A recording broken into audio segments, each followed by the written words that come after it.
Hello, everybody. We are on episode 5 here, and so far it's been a whole lot of fun. And we're going to tackle something today that has been hard in history, and I think will remain hard in history when you have a rough family life. Mm-hmm. So today we're going to talk about battling brothers and struggling sisters, so sibling rivalry in the Old Testament. And the great thing about this topic is sometimes we forget that those families had dysfunction too, and look at what God did with these dysfunctional families. So when you turn around going, whoa, my family's kind of hard, my family's kind of weird, God does great things with broken people and broken families. He gave us excellent examples to follow and kind of how they dealt with their family issues. I mean, yep, the Old Testament is a reference manual for life. So... And it's also a great reference for it. Now, don't do that. Yeah. It didn't turn out well, by the way. Positive and negative. Didn't turn out well. Correct. So what we're going to look at, we're going to go through the Old Testament. We're going to look at the patriarch families and the kind of stuff that happened then. And was really interesting for me when I was going through these stories. So we're going to highlight some brothers and then just 2 sisters. But what I noticed when I was reading through this is that there's an expression that says the sins of the fathers will be visited to the 3rd and 4th generations. And you actually see that play out. And if somebody doesn't course correct, and the way you're going to course correct is to forgive and to love and decide you're not going to continue with the dysfunction. If you don't course correct, that level of dysfunction just keeps going. You know, when I started doing the reading on this, I thought, well, I'm going to focus on the kids. And I realized I couldn't focus on the kids unless I backed you up to the parents. Because the bad behavior of the parents is what is revisited by the kids, and then it's revisited by the grandkids. So you got to start with the bad parents first, and then move on to the brothers who are struggling and the sisters who are struggling. The generational issues it's hugely apparent in like every relationship in the Old Testament. Yeah. So when I looked at it, I pulled out 4 different overarching themes here, and it starts with Adam and Eve and Cain and Abel. But those 4 overarching themes you see move through the patriarchal families. So the first one is just distrust, and it's deceit. I cheat from you, I steal from you, I lie to you, right? Yeah, what's in it for me? What's in it for me? Or I'm envious, and envious is I want what you have. Or I'm jealous, and that's a big one. I have something and I don't want you to have it, or I don't want you to have more than this much.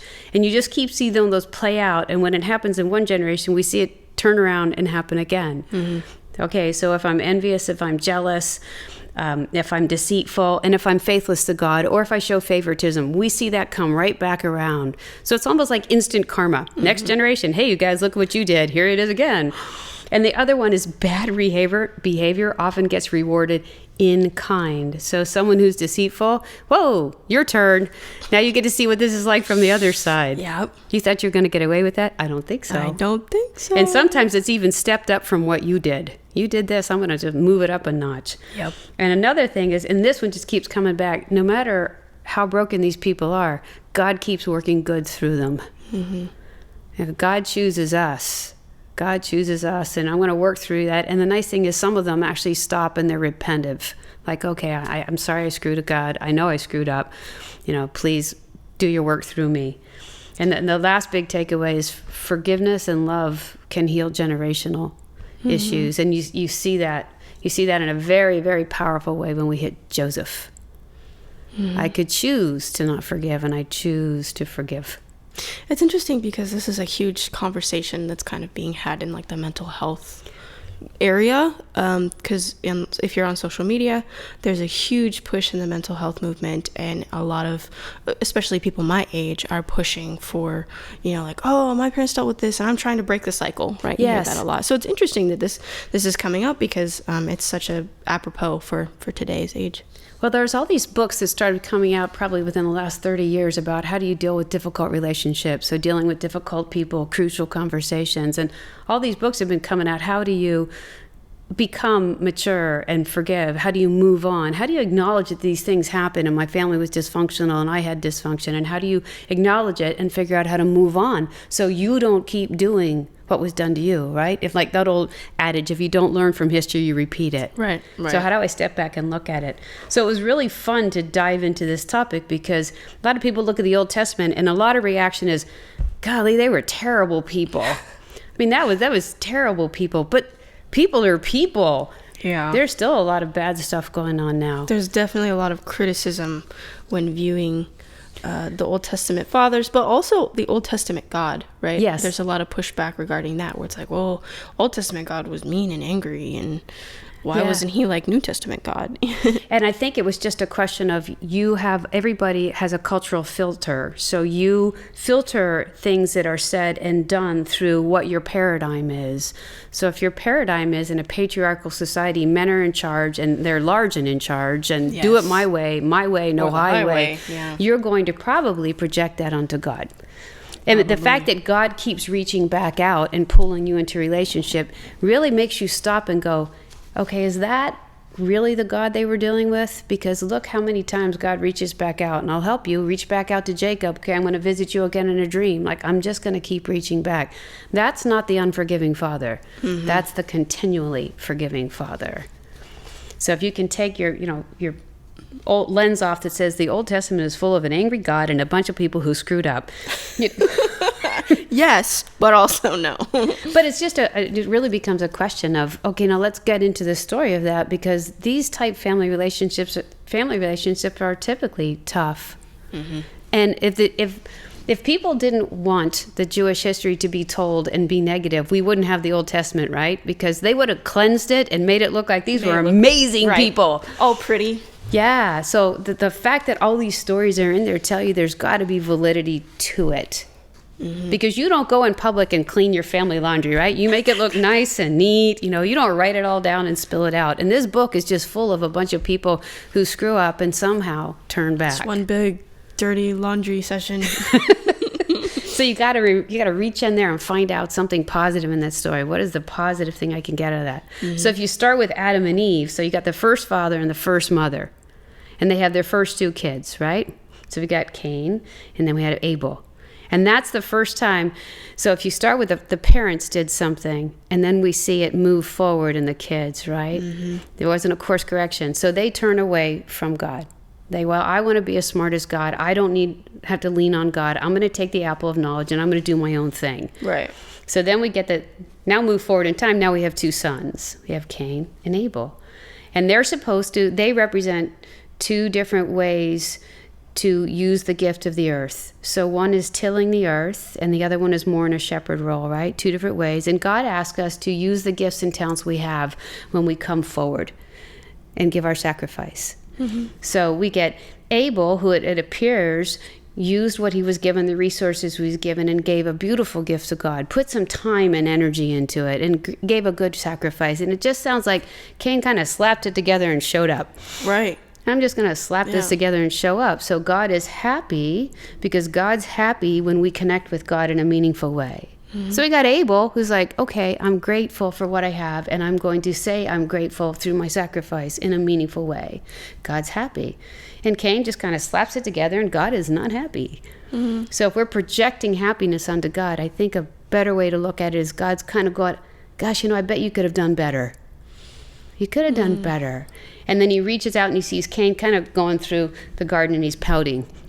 And he says, what's with the fallen face? What's up with the down countenance? And Cain is angry. Well, he messed me. He's literally, even as a kid when I read that segment, I was like, Mom, why is he throwing like a temper tantrum? Yeah, so we get the first time there, Cain looks at his brother and he's envious. Oh, big time. God likes him better than me. Okay, now that is such a sibling thing. Dad likes you better than me. Right. I know he likes you better than me. How do you know that? I just know God likes you better than me. Dad likes you better than me. So that is such a normal expression. Dad or mom likes you better than me. Mm-hmm. So he takes all that and becomes envious, and he becomes angry. So God likes you better than me, and I'm going to take you out. I'm going to get rid of my competition, right? Gosh, golly gee. I'm mad, and I'm going to take you out. And that his feeling of insecurity and his fear and his anger and his envy lead to the next sin we read about in the Old Testament, which is, it's a big step up from taking the apple and messing up to killing somebody. Right. And stepping up. So we got the parents. Parents did this. Nope, I'm not going to follow God's way. I'm going to do it my own way. And then we get Cain. What does he do? I'm going to do it my own way. God didn't like what I have, so I don't need you. I'm just going to take him out so I don't have any competition. And when you look at the siblings of him, his son, Lamech, doesn't turn out to be a good guy. And it almost like he's bragging that he killed a man. He brings his 2 wives together and kind of brags that I killed a man. Okay. Now we're down to the 3rd generation. First one messed up. Second one messed up. Third one messed up, right? So now we start to see if the parents don't get it right and they don't course correct, then the kids aren't going to get it right. And then the grandkids are going to have some problem too. You just start to see it go like this. And that's what you're going to see all the way through here. Until somebody course corrects, we just keep doing the envy, we do the greed, we do the jealousy, we show favoritism, we're deceptive. That's what we do. Well, if you think psychologically, you are formed by partially the environment that you are in. So generational sin, yes, if it's like an addiction or something, we are biologically lean that way towards whatever that issue is. But psychologically, when you're seeing a certain behavior and that's all that you know, then of course you're going to choose that, right? They don't really have the opportunity to have a foundation to provide them any better knowledge. Yeah. So you can think about these people and be like, all right, this is the environment that they were raised in. Mom and dad made bad choices, and then aunts and uncles made bad, and so there's that. I'm not saying, just like toss off the issues and their problems and what they did. But I think that's just one way that we can think about these people. And going back to how people are like, well, they're just terrible people, and it's like, well, they had issues just like we do, just in a different time. Yeah, I think it's Bishop Barron that my husband quotes when he says, love the sinner, not the sin. Mm-hmm. So when you look at that, God always keeps calling these people back. I love the sinner, but not the sin. I'm going to correct the sin.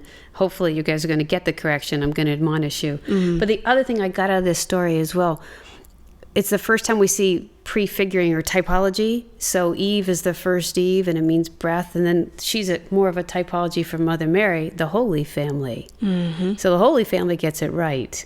But then had never noticed this before. But what did Abel do? He was a keeper of sheep.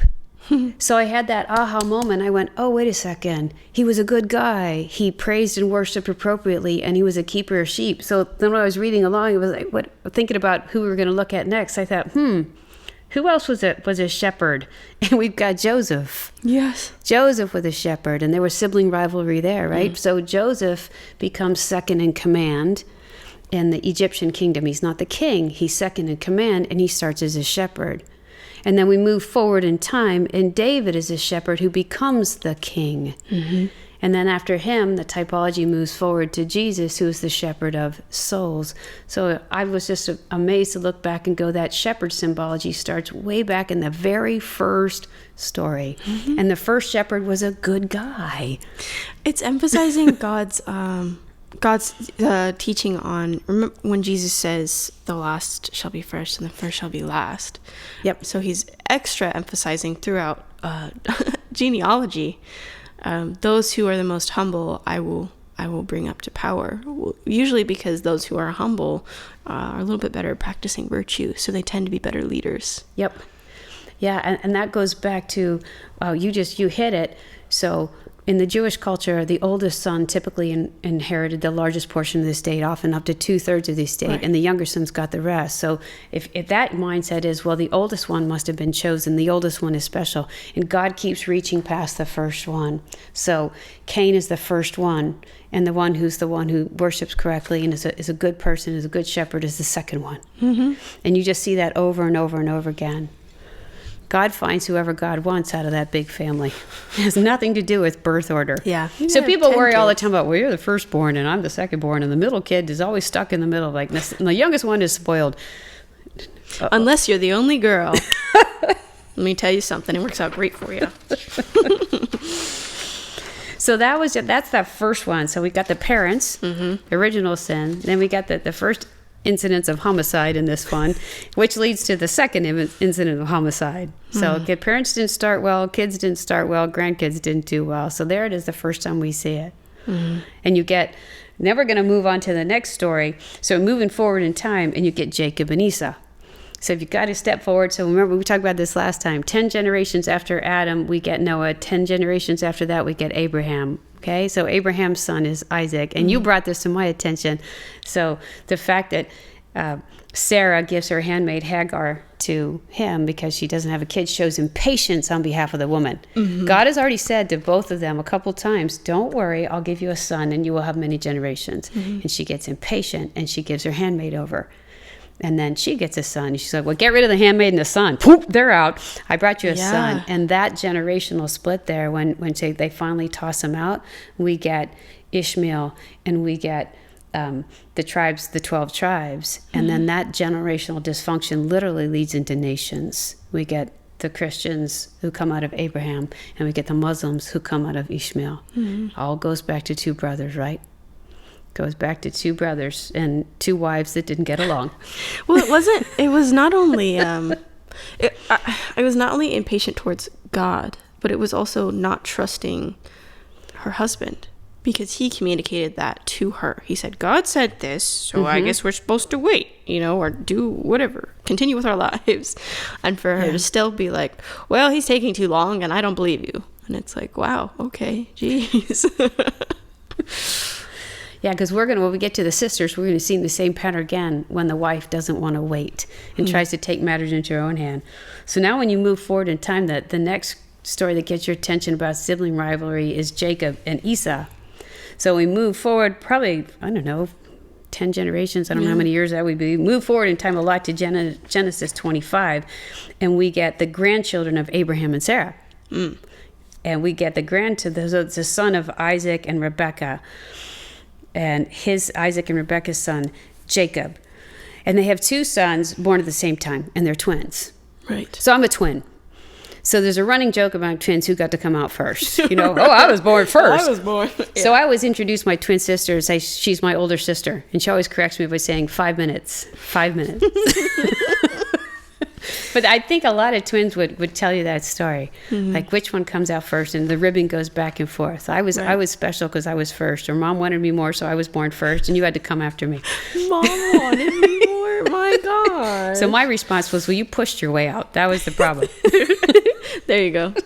I mean, there's apparently, I don't know if this is the case with every set of twins, but my cousins are twins, and the second one was considerably smaller and weaker than the first one. So that in my family, it's the opposite. So I was second, and I was bigger. Oh, okay. Yeah, so I'm quite a bit bigger than my twin sister. And that's just a matter of genetics, right? Doesn't matter which one's first or anything, but... You're patting yourself on back there. Yep, I'm bigger. Yep. Yep. But in this story, we get... So once again, somebody's got to wait for kids. So Sarah had to wait, and Abraham had to wait, and then Isaac's 40 before he marries Rebekah. And then he's got to wait, I think it was like 2 decades or something for kids. It seems like she's barren, so they're praying for kids. Once again, we're back to, okay, will you wait for God? God's going to give you a child. And this time she gets 2 at once, so she gets a twofer. All right. Heck yeah. And they're definitely fraternal twins. So the first one comes out, and he's Esau, and he's big, and his name literally means hairy. He's, a big hairy guy. And then as he comes out, there's Jacob behind him grabbing his foot, following after his brother. Drag me with you, take me with you, buddy. Yeah. I'm coming out too. I'm not waiting my turn. I'm coming out on your turn. That's what's happening here. And interestingly enough, his name means supplanter. So someone who moves forward and takes something that isn't necessarily theirs. That's what his name means. Oh, cool. So the story starts in the womb because she's pregnant. And when you have twins, and my mother's a tiny human being. She's 5 foot tall, and she had 2 of us in there. And there's a lot of movement going on, even when you have 1. But when there's 2, there's a whole lot of movement in there. And Rebecca's saying, it feels like there's a struggle going on. They're moving a lot. It feels like there's a battle going on. So that kind of sets the stage for these 2 brothers. Sets the tone. For their relationship. The big hairy one comes out first, and then the second one grabs his foot and follows him out. It's like pulling each other back. I never thought of it that way. Get back in here. I want to be first. Exactly. Get back in here. But that really sets the stage because we get Jacob, who's said to be quiet, and he's a quieter guy, and we got Esau, who comes out and he's big and he's strong. Well, cultures like big, strong guys, right? Yeah. But we also need the people who are at home and tending the fields and helping around the house and doing those kinds of things. So those brothers are actually very well matched for their skill set. But here's where the problem comes in. So Isaac really loves Rebecca, and Rebecca really loves Isaac. And then the kids come along, and there's just one phrase in there, and it says, and Isaac loved Esau, ... and Rebecca loved Jacob. That sounds like favoritism to me. Does it sound like favoritism to you? If not the most blatant. So that's, when you get that in a family, it's tough. It's tough. And parents are parents. We're just people, right? Some kids are harder than other kids, and that's the truth. No matter what, some kids are harder than other kids. They're harder to love. But you can't show favoritism. And you can't work your mate to make sure one kid gets a better advantage than the other kids. You can't do that, because what you're doing there is you're enhancing the sibling rivalry that already exists. It usually exists in most family. Yeah, it's just hard, especially if one kid prefers one parent to the other too, right? Yep. So it's like Jacob might have loved his father more or whatever than his mom. I don't know. I don't know if it says, but it's still like then you have this complex of I do everything to make them proud, and you just want to hear those words, right? Yeah, you just want to hear those words. And for Jacob, I'm sure it was, and in that culture, right, the father was everything, and so for him to have that constant conflict with his dad and his brother. So your comment is really well taken, because if you're aware that one of your parents has a preference for a sibling, there's about two things you would probably do. And one would be work really, really hard to make them proud, so you would rise in their esteem. And the other one would be like, right, whatever. I'm going to do whatever I want because you obviously like one better. Yeah. So you'll get rebellion, you'll get not working as hard. So those are the two reactions you're most likely to get. So Rebecca says, why are these kids fighting in my womb? And God tells her, set the story. We're pre-staging the story here. God said 2 nations are in your womb, and 2 people will be born of you, and they shall be divided. And one will be stronger than the other, and one will be subservient to the other. So if you're her, you think the big hairy one comes out as well. That's probably the bigger, stronger one.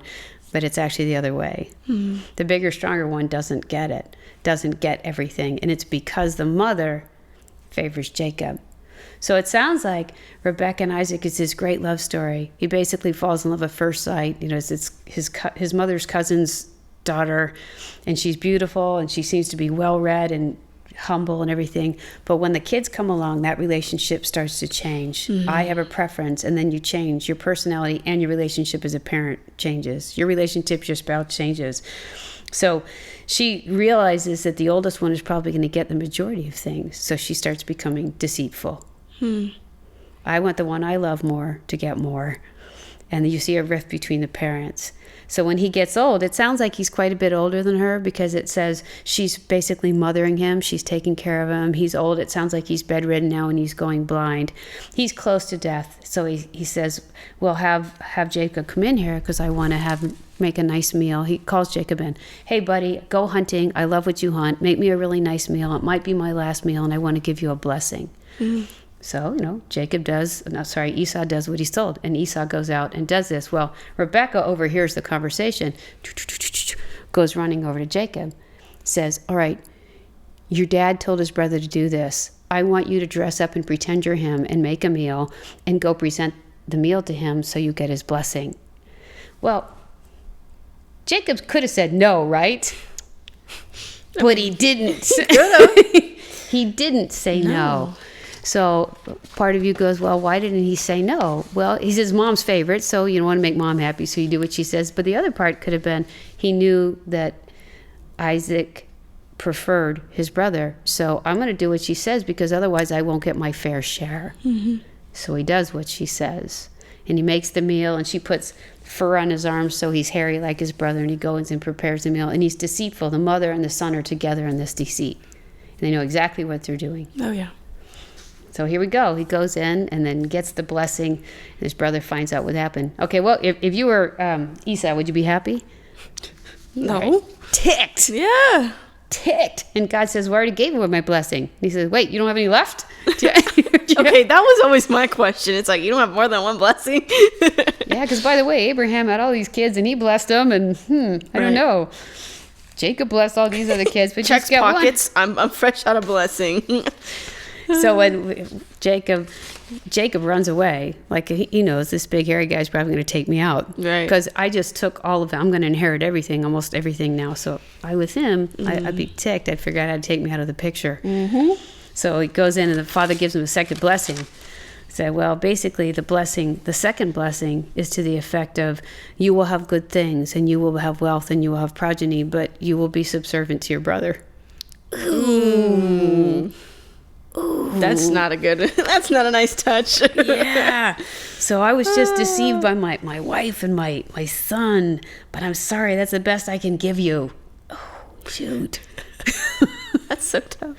So you can imagine the amount of animosity that is now going on right here. So Jacob does what any logical human being would do, and he runs far, far away. Like Simba, go far, far away. He runs far, far away. And his mother says, well, go see my cousin. We're not sure if this is a cousin, because brethren could be brother, it could be cousin. Oh, right. So we're not sure if she says, go see my brother. Family. Marry into them. Yeah. And his father, Isaac, says the same thing. Son, go follow your mom's advice and move. Get out of here. I'm really mad. Move. So he does. And when he gets there, he's excited when he finally gets there. And who comes to the well when he's waiting for water is this beautiful daughter of his mother's brother or cousin. And it's Rachel. And he falls immediately in love with her. Like, oh, this is it. Like, I came out here. I'm going to have this blessing. Here's this gorgeous girl. It's my relative. They'll probably say yes if I ask her to marry me, because it's a relative. And that's the way this works. Oh, wow. So he goes back to the camp, and now the deceit is turned on him. So the generational thing now moves from mother to son to father-in-law. So he goes to work for I think it's Laban, and he says, I want to marry her. And he goes, you can marry her. Okay, you got to work for me for 7 years, but you can be part of the family. You work for her for 7 years, and then I'll give her to you. And I'll treat you like a son after that, but you got to work for 7 years. So he does. What happens on the wedding night? They switch. Number one, so we got the father-in-law deceiving the future son-in-law, who happens to be probably brethren, right? Yeah. So just like you just deceived your dad, I'm going to deceive you. He gets the wife he doesn't want. And the interesting about this is it comes across, if you can imagine being Leah, and you've already gotten passed over for your little sister, and then your dad basically pushes you onto this guy who doesn't want you.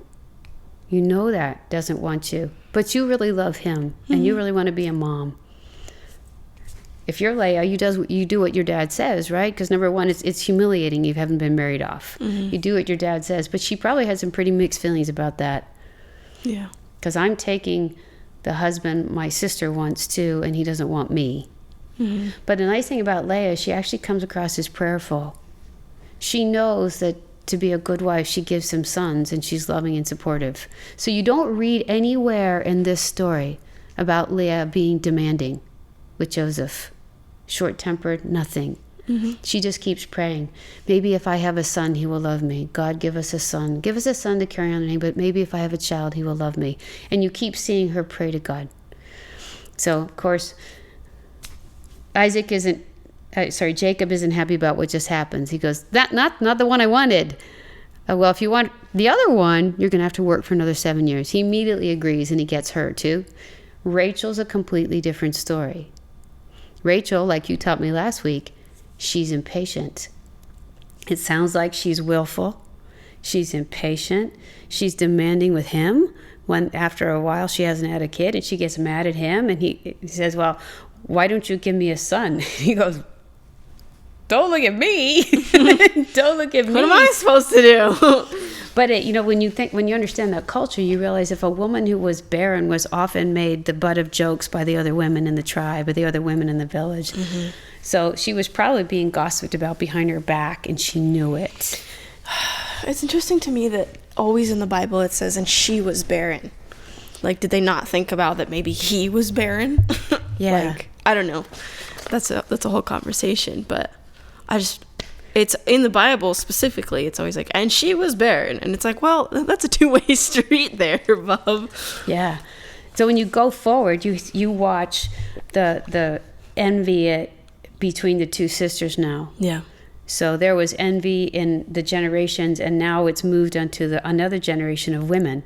And you get, one time, Rachel confronts her sister, who's now had a couple kids, and Rachel's still barren.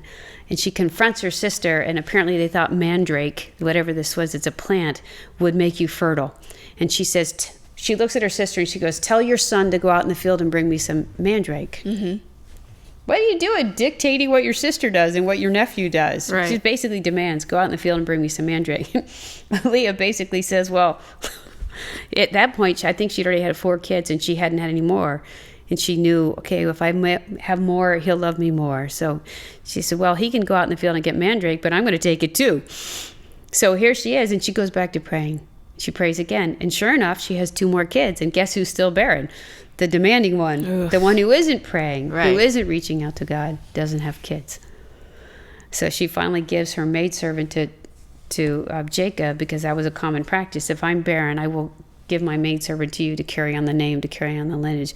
But you see, now the competition is stepped up. So not only am I going to demand that you give me mandrake, now I'm going to hand over my servant. Like, I will have children. He will love me because I will give him children. And then Leah turns around and gives her maidservant. Like, wow, now we're actually doing human trafficking. Pretty much. Just to get what I want. I want this guy to love me. Yeah. I want this guy to love me more than he loves you. Oh my gosh. So we've got jealousy. Leah doesn't want what she has to be diluted. Mm-hmm. We've got envy because Rachel wants something she doesn't have. And then we have what I would consider almost a lack of compassion. I'm going to give you this woman, my maidservant. She doesn't have a voice. Mm-mm. I'm just going to give her to you. She doesn't even get to have a choice in this. So you've got them big stuff going on there. And we know what happens there is Rachel finally bears a son. And who's the son?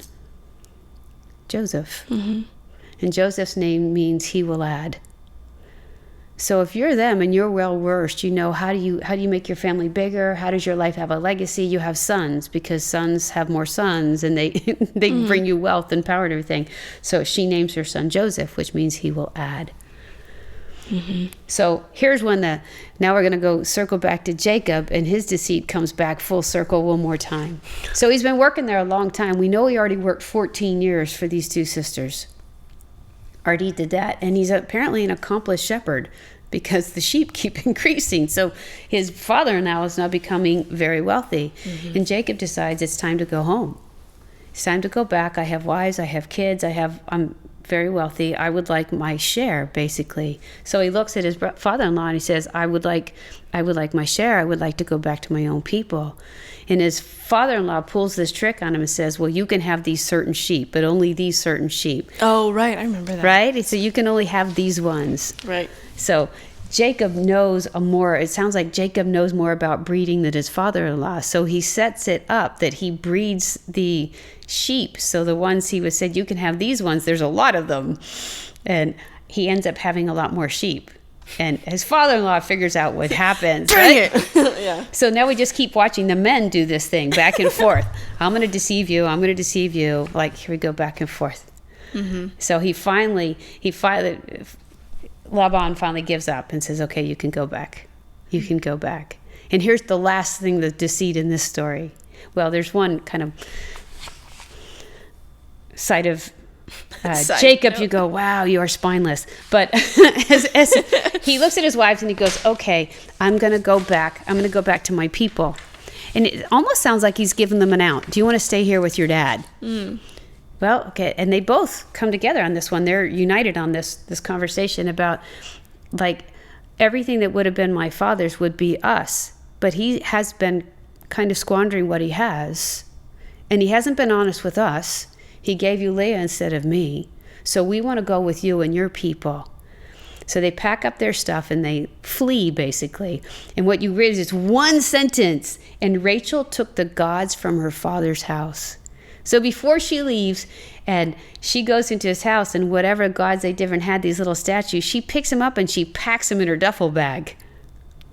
So they're fleeing for Lavan. He follows them and he finally catches up with them, and he wants to know, where are my gods? Where are my little treasures? And she has now hidden them, so he can't find them. And I think she fakes having a menstrual cycle, because you can't go in there and do a round whim of this spirit. And like, wow, that's your dad. Number one, he's kind of a sketchy guy to begin with, but Seriously? You were just deceitful with your dad. You literally just stole from your dad. You literally just stole from your dad. So there's a whole circle coming around. A solid family. Just love it. And as they're heading back, we heard the story one more time as they get closer. On the way there, Jacob has a vision with an angel, and then, the vision of all the angels going up the staircase to heaven. On the way back, we have the vision where he argues and he wrestles with the angel that comes up. So we're getting back close to home, and if you're him, you're worried about, oh man, I bet Esau's been waiting for me. This could not go well. And he has this fight with the angel, and they wrestle all night long.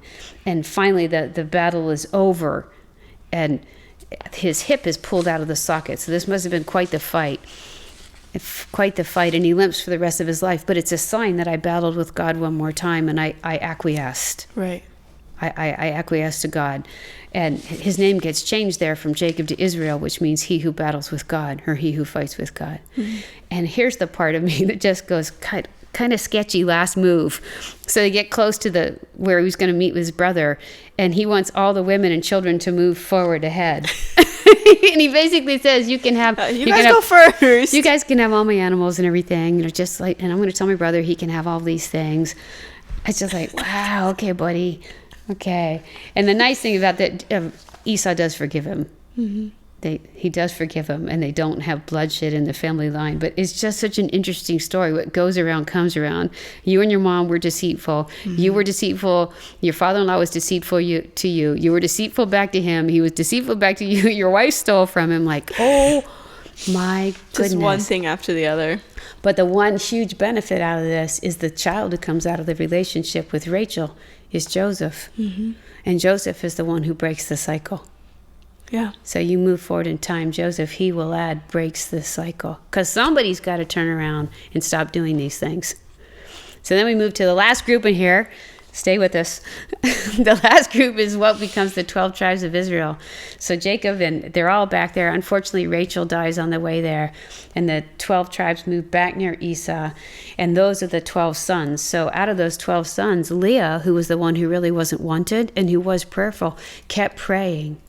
And God gave her 8 sons. So out of the 12, 8 came from the one who wasn't really wanted. Mm-hmm. But God blessed that one.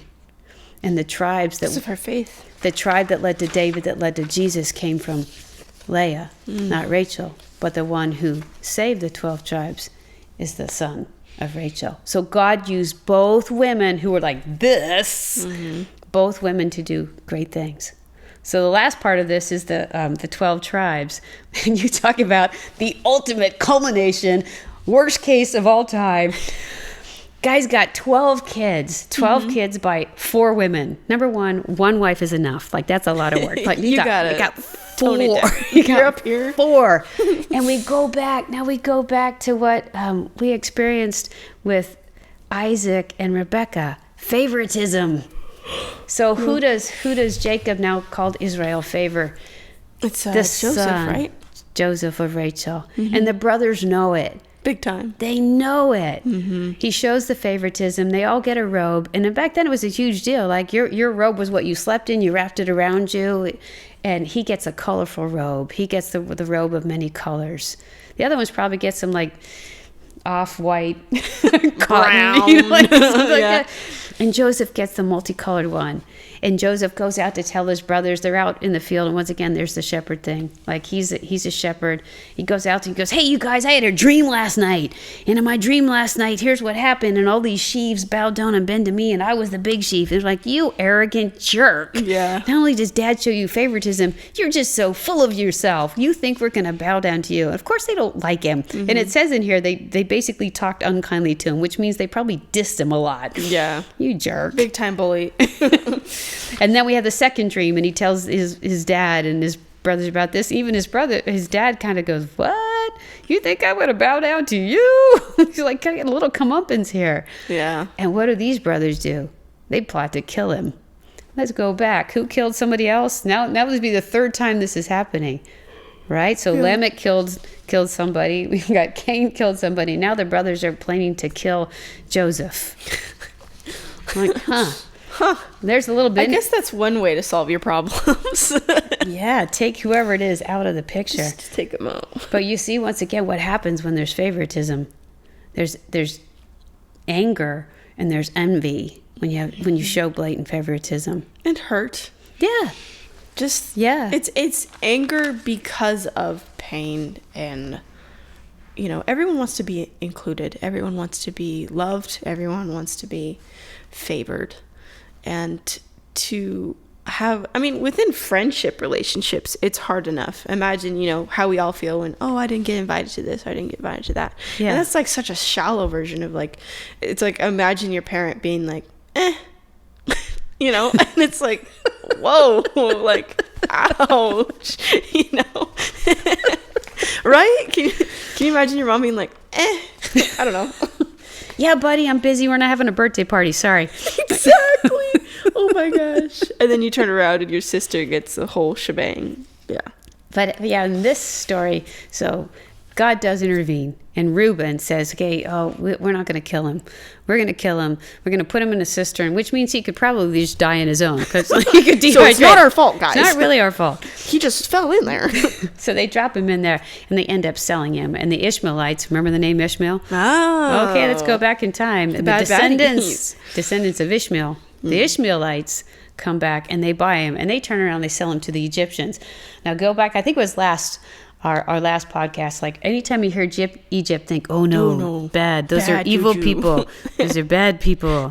They do terrible sacrifice. Stay away from the Egyptians. Don't walk like an Egyptian. Run, don't walk away. So you talk about the ultimate insult. If you take that from a bigger picture, we sold you to the Ishmaelites, who sold you to the Egyptians. Dun, like, dun, wow. dun. And so Joseph becomes, the whole story, gets thrown in prison. It goes from bad to worse. They sell me, and then I get thrown in prison, and then I rise out of that, and then I get falsely accused of something, and somehow God pulls me out of that, and I move forward. And the one who they tried to get rid of, the shepherd, becomes the second in command. In Egypt. Second in command. The no-no zone. and the most powerful country on the planet probably at the time. Yeah. And guess who's second in command? The brother you didn't like. Exactly. The guy you hated so much. Yeah, and Joseph has now been really humbled, right? He had those 2 dreams in which I'm more powerful than you, la la la na na na. He's really been humbled now. So he's had a lot of time to think about this. And when they show up, prison. What a blessing. When they show up much later and they're looking for food and they don't know who he is, he has the opportunity there now to keep the cycle going. Oh yeah. I could not forgive you. In fact, I could round you guys up and keep you in jail, or I could round you guys up and have you executed. But he still has a profound love somehow for that big whole family, that whole messy family. And he wants to know right away, how's my little brother doing? How's Benjamin? How's our father? And he figures out how to ask the questions. But he does get a little bit of vengeance back, right? Twice he hides things in their grain sack when he hands it. First he keeps them basically incarcerated overnight, and then he hides stuff in their backpack so it makes them look like thieves. They realize what it was, like, oh no, he's gonna kill us. And then they said, well, you guys come back, let's leave one of them here and that'll be ransom, but I want, next time you come back, bring your little brother. I really want to see my little brother. So he does this twice to them, hides something in a pack, just like he kind of gets his comeuppance. He does a little deceit back. But when they show up, he forgives them. And he cries. He shares a meal, and that's a big deal. Breaking bread and sharing a meal is a really big deal. Yeah, that's a big hand outreach moment. Yeah, so you go forward, way forward in time. Here's all the dysfunction, brother on brother, sister on sister, parents and kids, grandkids. It keeps trickling down like this. And then we get Joseph, the first shepherd who actually becomes a king, almost a king. And what does he decide to do? He decides to forgive. Love overcomes. I'll forgive. So the greater story, to me, when I made it all the way through all this, it was like the bigger story is here. Love can overcome just about anything. But if you don't have love, the forgiveness will never happen. No. It'll never happen. There's no reason for it to. Yeah. Yeah, so I just dragged us through that. You know, that's That was a lot. that's a lot of stuff to think about. But it really helped me understand. Families are messy. They've always been messy. Always been messy. They're probably always going to be messy. But what can really hold you together is love. Enough love leads to forgiveness. And then you move forward in time to go, well, I need a better family paradigm here. You know, who's a better family I can look at? Well, it takes you go forward in time to the Holy Family. Mm-hmm. And the greatest act of love, the greatest act of forgiveness, right there. Right there. Mm-hmm. Move forward in time. Take all these generations forward. And we completely break the cycle one more time. I'm going to break it this time, not just for the patriarchs, not just for all the progeny of Abraham. This time I'm going to break that cycle for everybody, because we're all sons and daughters of God. I break it for everybody. Mm-hmm. Yeah. Mic drop. Well, beautiful. Yeah. Wow. Put a lot of work into that. Good job. Thank you. It was just fun to do. Because when you start to look at the Old Testament really as a history, it's a history of a people who had lots of issues. They did. Amen. Lots of issues, right? But the world still has people with lots of issues. I don't know that's ever going to change. Yeah, no. It'll never change. But it kind of helps now when you look at the Old Testament. You go, okay, but some people broke the cycle. Some people right now might be paying attention to this. They're in the middle of a cycle that doesn't seem like it'll ever get fixed. But somebody decides to break the cycle. I'm going to break this cycle. Sometimes the only way you can break the cycle is to pull God into the equation. Mm-hmm. I can't do this. This is too much. I don't know how to forgive. I can't do it. Pull God into the equation. Well, he might just be waiting for you to ask. Yeah. Yeah, like Leah. Just keep asking. Just keep asking. And I'll keep giving. Don't worry about it. No stress. Stress less. Alrighty, guys. Well, have any idea what we're talking about next time? Oh, I was thinking about, so we talked about sibling rivalry today. Take it back to the mom theme, but good moms. Okay. So you have some typology of Mother Mary when you go, well, wake it back in time. Where's the typology of Mother Mary? So we have, she's the new Eve. Mm-hmm. But what are the other typologies of Mary? So we said Joseph, move forward, shepherd, Jesus. There's actually a similar pattern going all the way back to Eve with women of the Bible, the typology of Mother Mary. And that one's fun to dissect as well. Beautiful. I'm excited. Alrighty, guys. Well, as you know, please follow us on YouTube. You can follow all of Salt and Light Catholic Radio's content on our Instagram, Facebook, all the social medias. They're all out there. But until next time, guys, we'll talk to you later. All right. It's a great day to be Catholic. Bye-bye.